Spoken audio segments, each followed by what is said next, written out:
Ça a été le premier endroit où il y a eu une dameuse pour les pistes de ski de fond. Et ça, c'était donc les années 70, les heures de gloire de ces foyers de ski de fond. Dans le même temps, bien sûr, existait déjà le ski de randonnée, donc qui se pratiquait avec des pots de phoque. Les facteurs qui desservaient les fermes y allaient quelquefois à ski. Les forestiers utilisaient ces skis aussi. On a créé aussi des itinéraires dédiés à la raquette. La raquette en tant qu'activité de loisir s'est développée plutôt à partir du début des années 2000 et c'est devenu alors le ski alpinisme. Une autre variante dans les activités d'hiver, le trail blanc qu'on organise maintenant depuis plusieurs années ici au Bagenel. Il s'accommode d'un mixte entre la terre et la neige. Ce soir, on devrait avoir de la lune encore, ça sera un moment très sympa.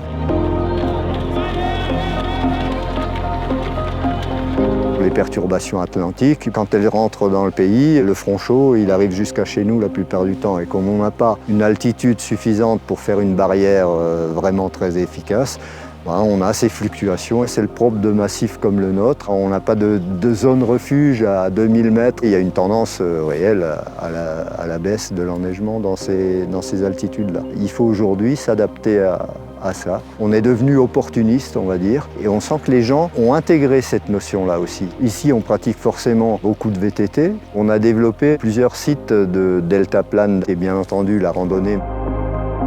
Il y a des gens qui viennent de très loin parce qu'ils savent qu'il y a beaucoup d'espace. Très souvent, vous avez du brouillard qui persiste en plaine et ici, vous êtes au soleil. En montagne, on est au-dessus de cette mer de nuages. Ce que les gens apprécient ici, c'est un côté vraiment très convivial, très familial, où on va se forger des vrais souvenirs.